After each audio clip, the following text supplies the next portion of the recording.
예수님께서 너희가 진리를 알지니 진리가 너희를 자유케 하리라 말씀하셨습니다.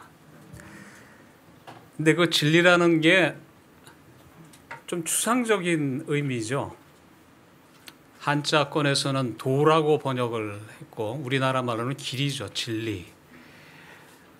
그런데 그 좀 추상적인, 좀 막연한 그런 진리라는 개념을 예수님께서는 눈에 보이게 드러내셨는데 내가 곧 길이요 진리요 생명이다.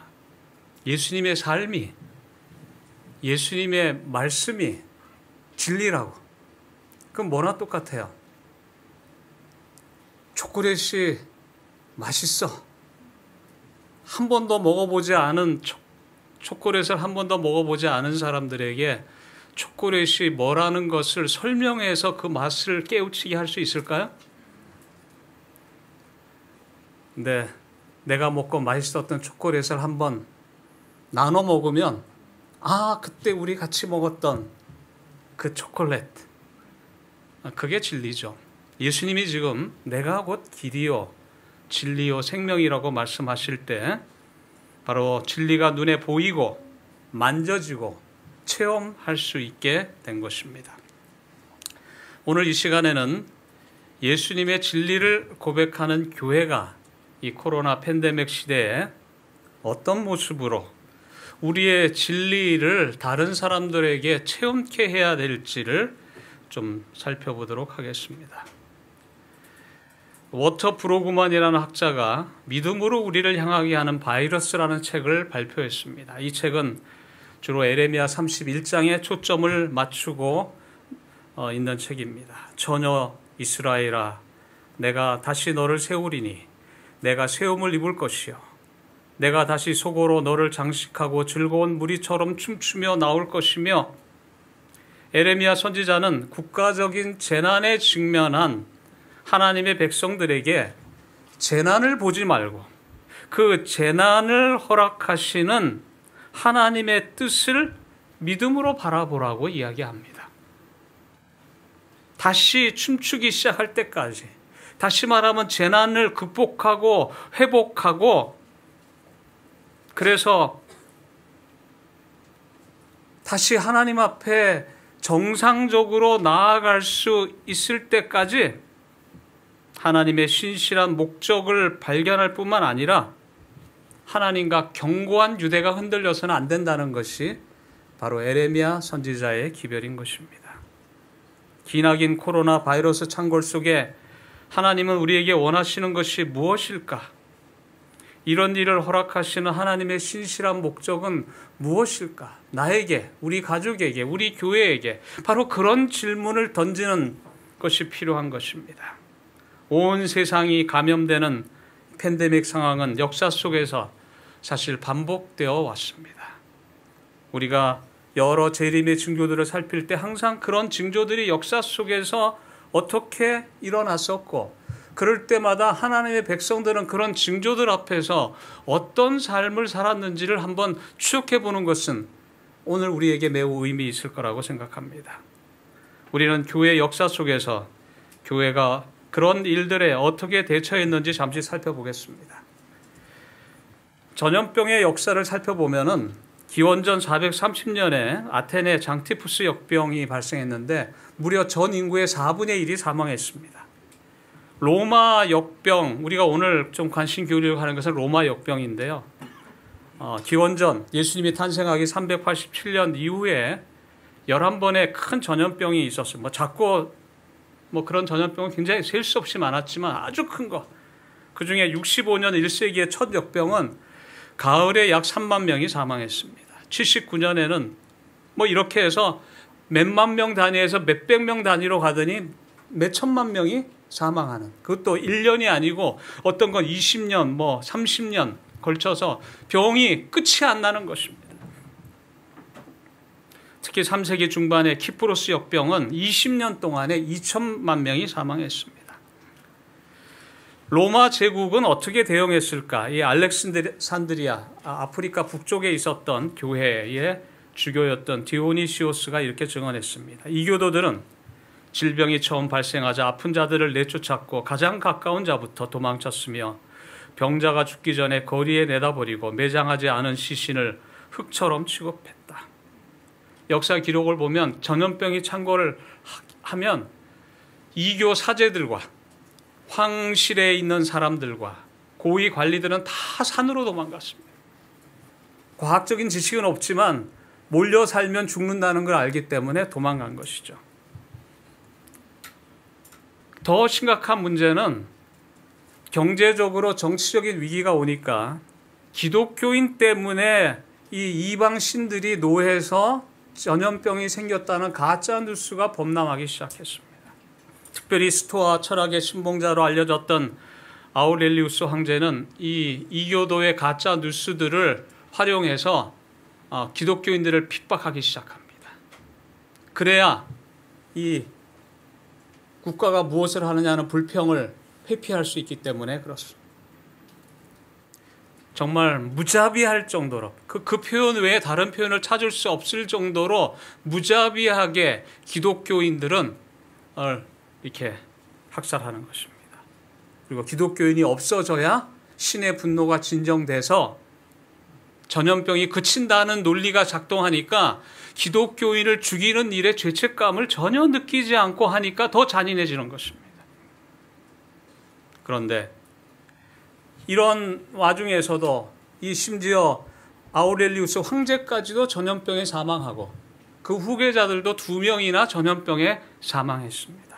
그런데 역병 중에서도 그 핍박을 받고 환난과 고난 가운데서도 교회는 계속 성장했습니다. 로마 기독교인들이 팬데믹에 어떻게 대응했는지는 역사 기록 속에 많이 남아 있습니다. 그 중에 몇 가지만 소개를 드리면 기독교인들은 역병으로 인한 사망을 부활의 소망을 확인시키는 기회로 삼았습니다. 기독교인들은 죽음 이후에 천국 소망을 확신했습니다. 여러분들 믿으십니까? 네. 이때 카르타고 주교였던 키프리아누스, 이분이 이 질병에 대해서 자세하게 적어놨기 때문에 이 전염병을 키프리스 전염병이라고 이렇게 역사에서는 호칭하고 있습니다. 그가 한 설교에 이렇게 말했습니다. 이 무서운 죽음의 재앙은 이교도들이나 유대인들에게는 분명히 무서운 환난이지만 하나님을 모시는 기독교인에게는 이것은 새로운 행운을 위한 출발이다. 의인들은 다른 생명, 뭐예요? 영생을 부여받기 위해 소환된 것이고 나쁜 사람들은 괴로움을 받기 위해 부름받은 것이다.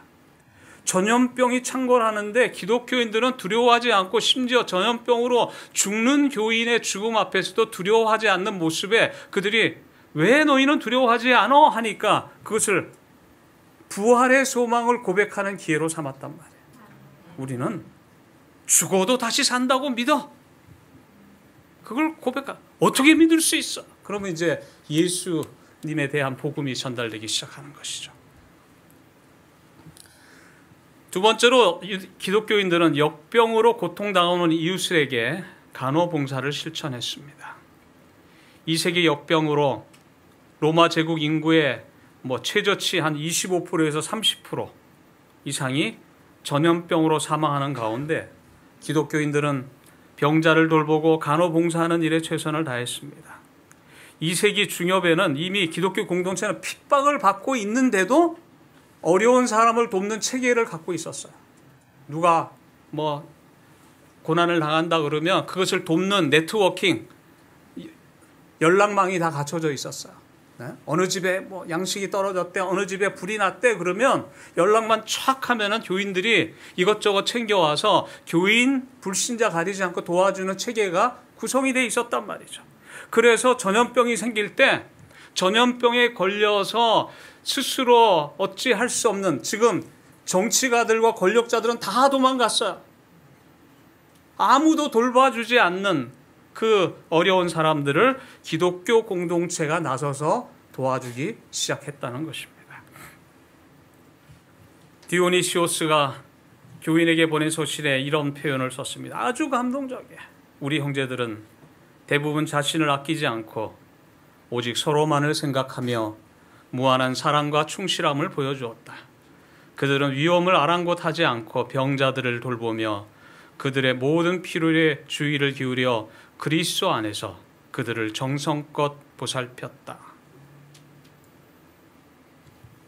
더욱 놀라운 고백은 봉사하다가 사망하게 되는 것에 대한 고백입니다. 교회의 장로와 집사와 평신도들이 환자를 돌보다가 병이 옮아 사망에 이르더라도 슬퍼하지 않았고 기쁨으로 이를 받아들였는데 이들의 죽음은 순교와 다를 바 없다. 제가 여러 논문들과 책들을 이렇게 살펴보면서 정말 감동적이었던 게 이 시대에 이 전염병 환자를 돌보다가 사망하는 일들을 이미 그들은 순교를 경험하고 있는 백성들이었어요. 지금 이미 황제의 핍박이 있어서 그들이 예수 믿는 이유 하나로도 순교를 당하는 자리에 나갔던 사람인데 이 환자를 돌보다가 죽는 그 일도 뭐로 간주했다는 거예요? 순교로 간주.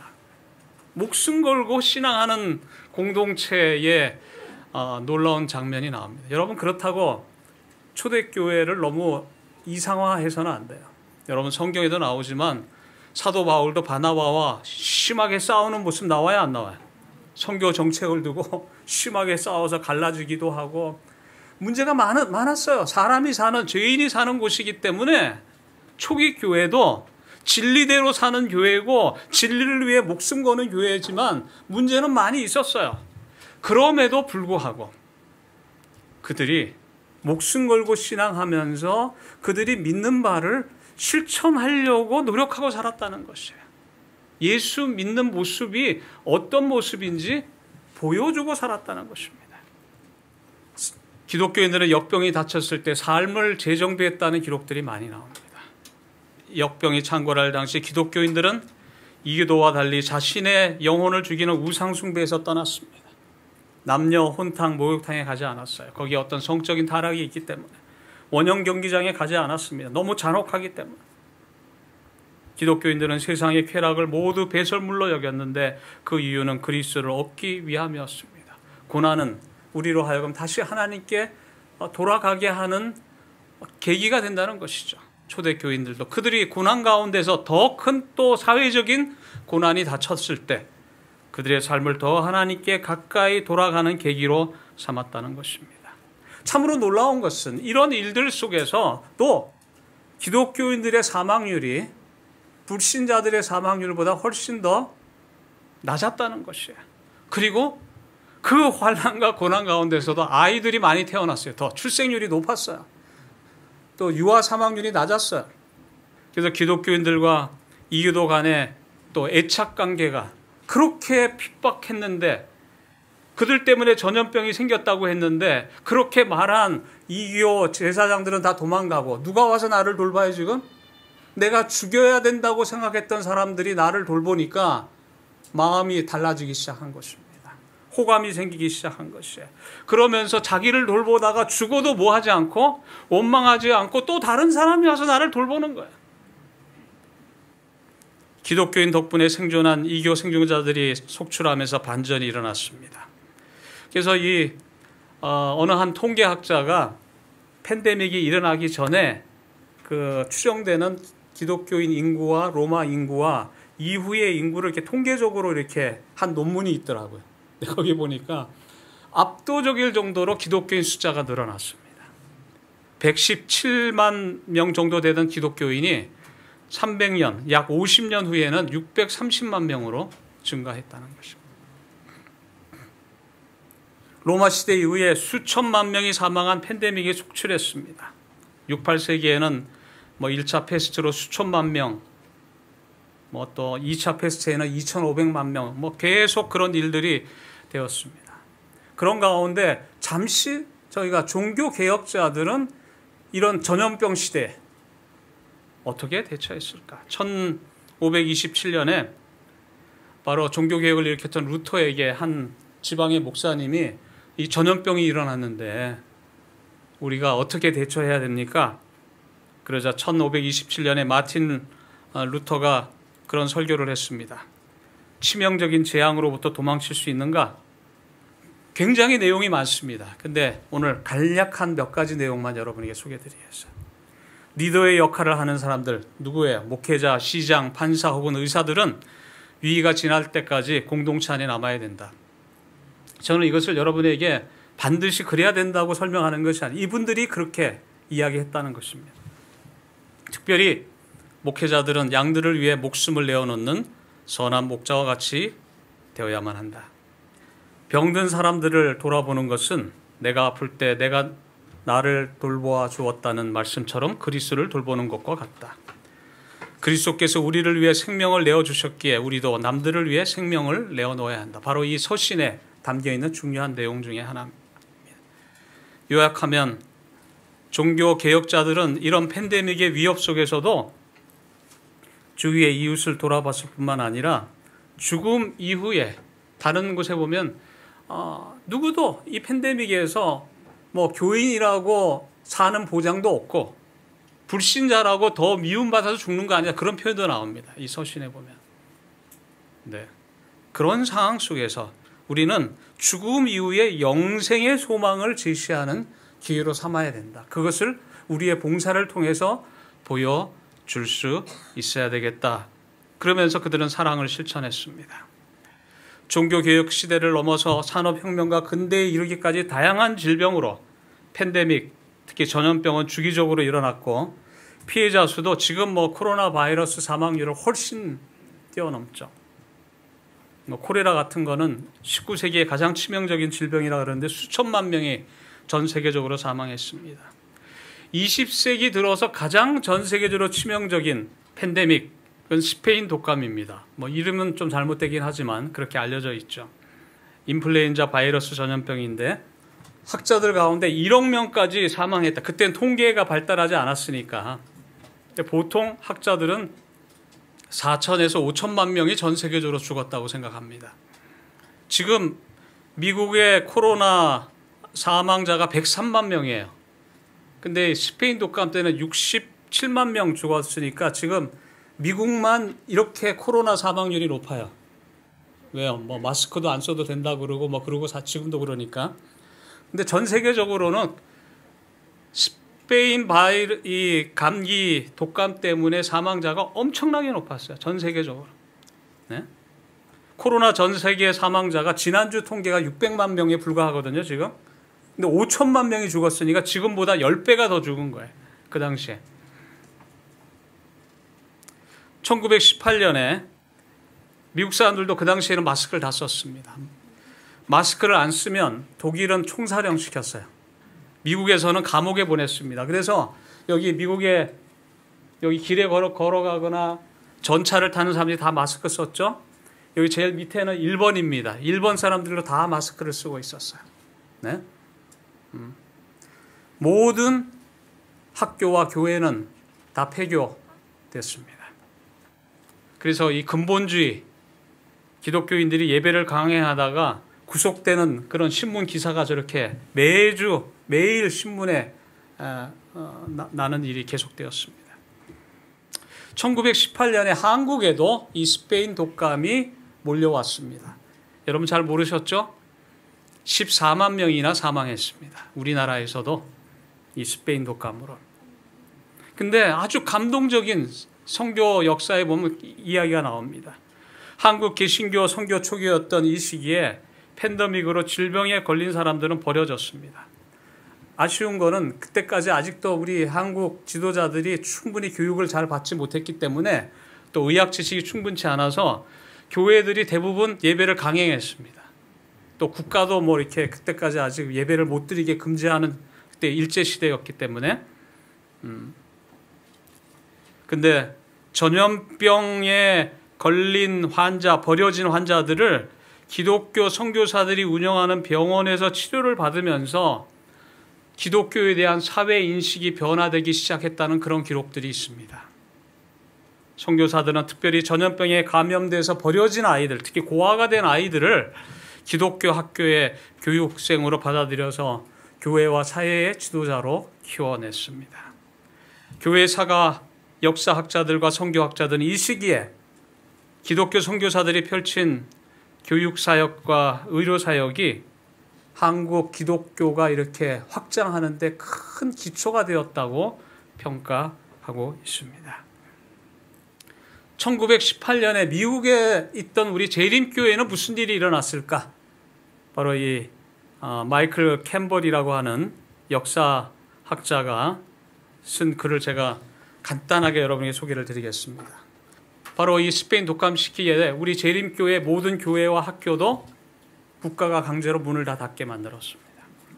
과거 미국의 여러 전염병에 대한 백신 치료제 효과를 경험했기 때문에 재림교회는, 여러분 우리 화인 여사가 교육을 전혀 받지 못한 분인데도 불구하고 천연 치료를 강조하면서도 의대를 설립하게 하셨어요. 병원을 설립하도록 하셨어요. 그래서 항상 그것이 균형이 맞았습니다. 네? 그래서 화이트 부인부터 백신 맞고 하는 일에 전혀 거부가 없었어요. 당시에 소아마비 여러 백신들이 접종되고 있었는데 교회 내에는 그거에 대한 논쟁은 없었습니다. 특별히 교회 의학 지도자들은, 의사들이죠, 또 간호사들이, 또 약사들이 공포에 사로잡히지 말고 타인 보호를 위해서 사회적 거리를 지키고 수건과 의복으로 기침을 하고 정기적으로 청결과 소독을 하고 그리고 의료 전문가의 지침을 따라서 자신의 건강을 보존해라. 특히 리비엔 헤럴드 편집장 윌칵스 목사님은 전인적인 재림교회의 뉴스차트 같은 예방의학적 관점을 강조하면서도 교단의 의료기관이 제공하는 정보로 가정을 지켜라 권면하면서 이런 표현을 쳤어요. 다 같이 한번 읽어볼까요? 시작. 우리는 이런 원칙에 순종하는 것이 질병이나 사망을 방지하는 면역력을 보장한다는 입장을 취해서는 안 된다. 그는 교인들에게 가능한 한 최선의 의학적 지침에 기초하여 질병과 싸우는 신중한 입장을 취하는 지성적 믿음을 발휘해야 한다고 결론을 내렸다. 이게 언제 이야기예요? 1918년에 미국의 우리 재림교회 지도자들이 한 이야기입니다. 그리고 나서는 대총회는 이 전 세계적인 유행병이 일어난 이 시기에 모든 교회가 다 의료 선교부를 조직하자. 그래서 병원의 치료를 받지 못하고 버림받은 사람들을 방문해서 우리가 그들을 우리가 가진 뉴스타트 기별로 빨리 회복할 수 있도록 돕는 봉사를 하자. 선교적인 대처를 한 것입니다. 그리고 우리가 적십자가 중요한 일을 하니까 우리 적십자를 교회가 돕자. 그래서 우리 교회 잡지에 적십자 후원하자고 하는 기사들이 많이 나왔습니다. 대총회 건강부장이었던 러블 박사님께서 재림교인이 건강기별 준수로 면역력 가졌다는 확신을 말하지 말라. 두 번째 뭐예요? 우리가 저들보다 더 거룩하다는 의식, 질병 사망을 그들의 불신실의 탓으로 돌리지 마라. 그리고 세 번째가 참 중요한 것 같아요. 우리가 사전에 잘 준비되어 있었다면 팬데믹에 더 큰 일을 할 수 있었을 텐데. 아까 우리 초기교회는 그 환란 가운데서도 어떤 준비가 돼 있었다고요? 남을 도울 준비를 교회가 하고 있었다고요. 학교와 교회가 봉쇄된 것은 모든 교인들이 선교와 봉사에 참여할 기회였다. 아멘입니까? 그래서 제가 이때 기록을 보니까 그때 36 대학들이 뭐 했나 하고 제가 한번 인터넷 검색했더니 애들이 수업을 안 하니까 기숙사 와 있는 애들이 집에도 못 가고 봉사 다녔어요. 뉴스타트 가지고 가서 열 치료해주고 열 나는 사람들 수치료로 이렇게 온도 내려주고 청결하게 하고 물 많이 마시고 이런 봉사하고 다녔어요. 팬데믹 이후에 모든 재림교인과 가정이 의료 선교사 활동을 기대한다. 먼저 그런 호소를 했습니다. 앞으로도 지금 우리가 언론에서 자주 나오지만 더 많은 전염병, 특별히 세균전 같은 건 뭐예요? 상대방을 공격하기 위해서 세균으로 하는 것이 너무 발전해 있어가지고 이런 일이 점점 더 심해질 것이다. 이런 일이 일어날 때마다 항상 사회는 새로운 격변을 경험하게 됩니다. 우리 한국 사회도 많이 바뀌었죠? 학자들은 이를 축의 변화라고 부릅니다. 이런 축의 변화가 계속된다면 우리 개개인뿐만 아니라 교회도 항상 대비 전략을 세워야 되겠죠. 팬데믹 사태의 진리교회는, 우리 한국재림교회는 무엇에 초점을 맞추고 있습니까? 큰 지진이나 전쟁이나 자연재해, 또 팬데믹이 발생하면 재림의 징조에 대한 강조가 두드러지는 것, 늘어나는 건 사실입니다. 그러나 앞서 살펴본 것처럼 지금보다 더 큰 팬데믹도 과거에 많았습니다. 또 앞으로 계속 더 많아질 것입니다. 예수님은 전염병이 포함된 이런 징조들에 대해서 말씀하시면서 끝은 아직 아니다. 이 모든 것은 재난의 시작이다 라고 말씀하십니다. 전 세계 인구의 3분의 1에게 내리는 요한계시록 6장의 7재앙의 어떤 전조일 수도 있겠죠. 네? 아직까지 1억, 2억 죽음 질병은 없는데 7인에는 보면 지구의 3분의 1이 이렇게 네? 엄청난 일이죠. 그러나 여러분이 이런 징조 자체보다 중요한 것은 징조가 가진 기능입니다. 징조의 기능은 경고죠. 종말에 관한 예수님의 예언에서 강조되는 말씀은 깨어라, 고개를 들어 하늘을 보라. 이는 징조를 보지 말고 이 징조를 통해서 이 시대를 위한 하나님의 뜻이 무엇일까를 헤아리라는 것입니다. 오늘 신실하신 하나님께서 이 사건을 통해서 나에게 무슨 이야기를 하고 싶을까? 여러분이 TV 뉴스로 해일이 일어나고 사망당한 수많은 사람들의 모습을 바라볼 때 내가 저기에 있었다면 내 운명은 어떻게 됐을까? 그리고 지금 생명을 유지하고 있는 나는 어떤 삶을 살아야 할까? 가장 확실한 재림 준비는 바로 마태복음 24장 14절의 기별에 내 삶의 초점을 맞추는 것입니다. 다 같이 읽습니다. 이 천국 복음이 시작. 모든 민족에게 증거되게 온 세상에 전파되리니 그제야 끝이 오리라. 아멘. 네, 이건 가장 결정적인 증거가 뭐예요? 복음이 땅끝까지 전파돼야 된다. 저는 오늘이라도 주님이 왔으면 좋겠어요. 그러나 한편으로는 재림이 지연된 것이 감사해요.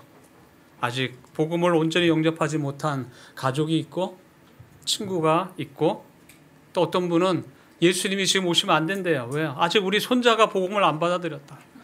네? 예수님이라는 이름을 들어보지도 못한 인구가 너무 많습니다.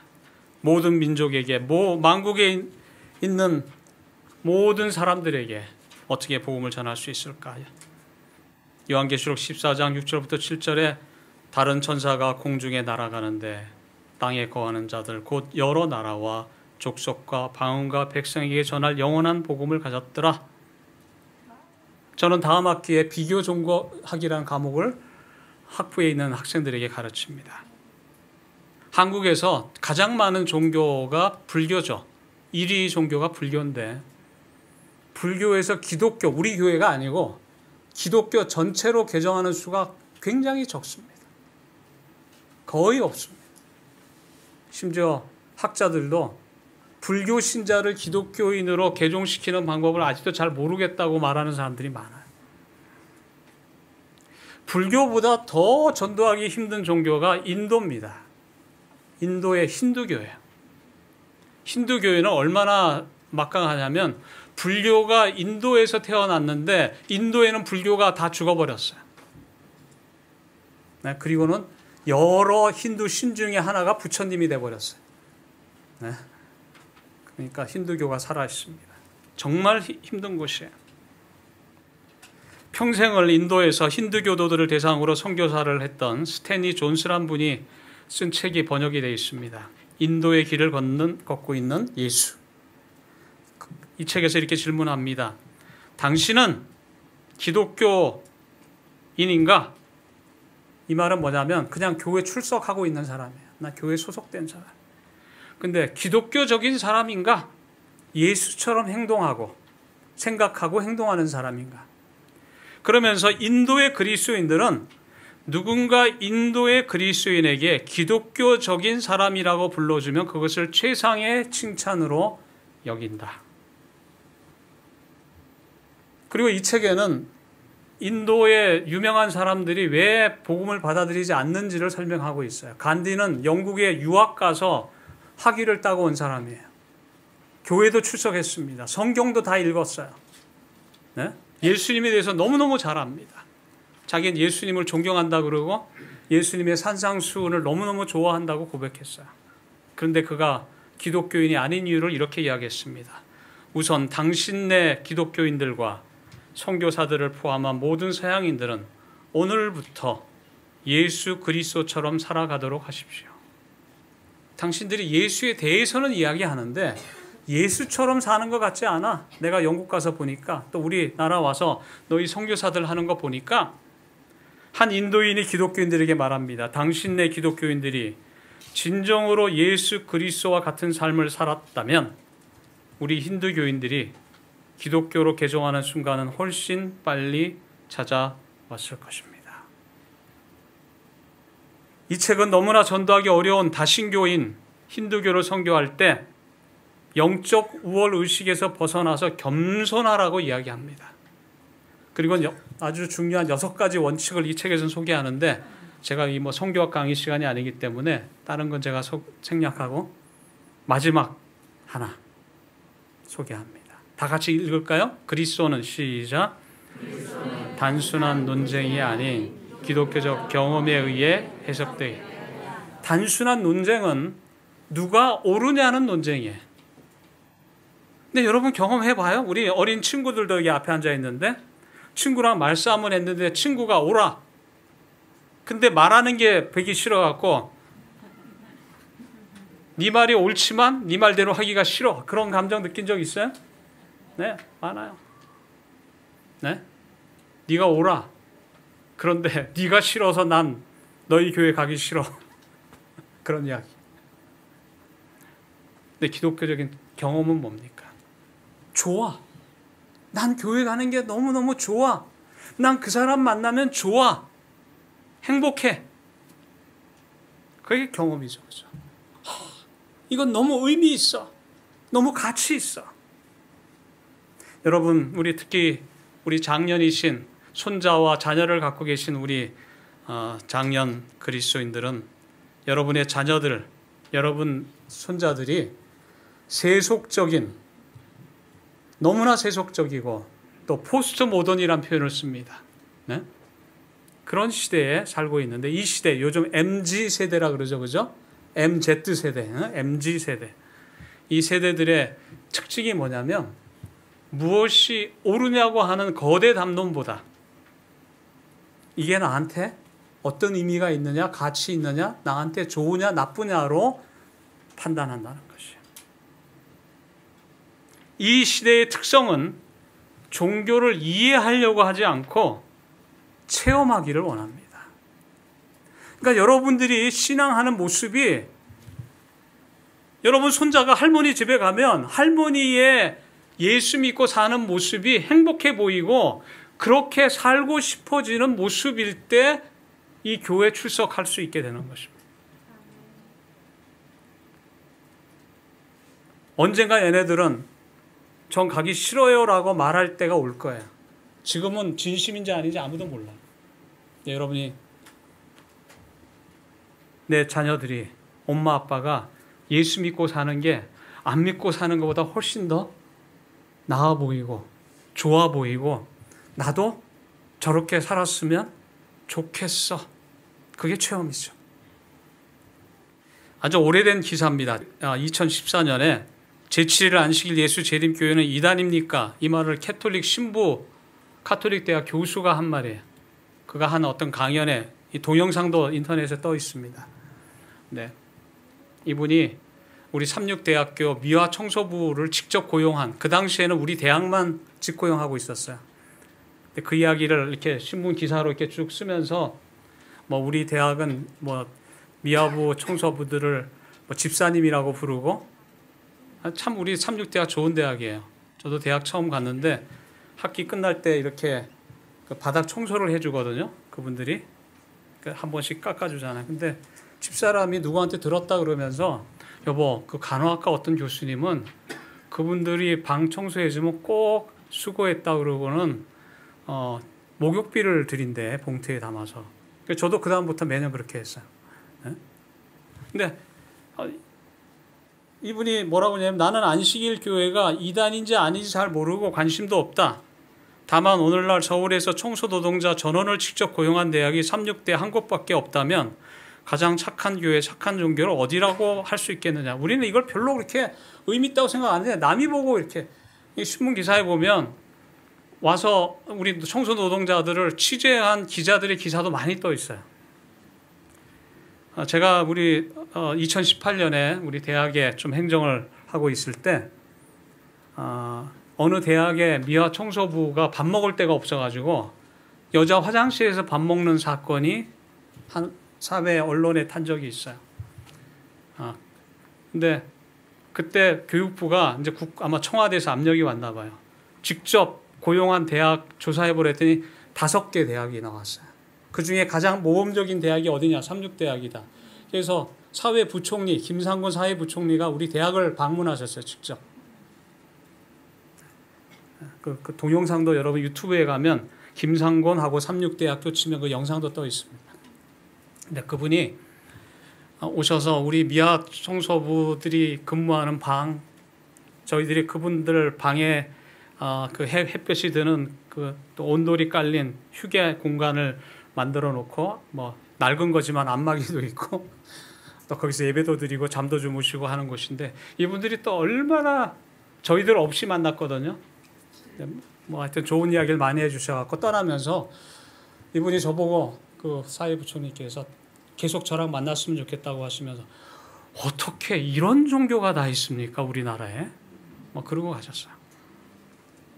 여러분 이 사진 기억하세요? 이번 코로나 사태 때 우리 3,6병원에 이 사진 하나가 교회가 3,6병원이 네? 홍보비 몇백억 쓴 것보다 더 큰 효과가 났어요.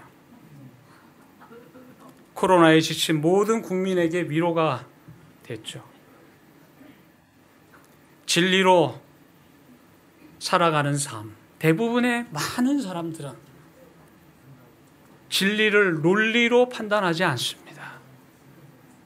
진리로 사는 사람은 다른 사람의 삶에 감동을 줄 때 그 진가가 발휘하는 것입니다. 부조와 선지자 600쪽에 이런 말씀이 있습니다. 종교가 이 세상에서 건강이나 행복에 공헌하지 못한다는 주장은 가장 해로운 오류 중에 하나이다. 그러니까 진리는 뭡니까? 종교가 이 세상의 건강이나 행복에 뭐 한다? 공헌한다. 진리대로 사는 사람은 자기가 만나는 사람의 건강과 행복에 기여하는 게 진리로 사는 삶이다. 아멘입니까? 야고보 1장 27절 다 같이 읽습니다. 하나님 아버지 앞에 시작.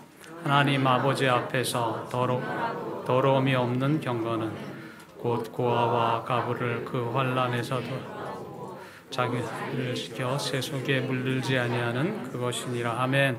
예, 경건이란 말은 영어로 가들리니스인데 하나님 닮은 그런 뜻입니다. 우리가 하나님 선행을 하면 사람들이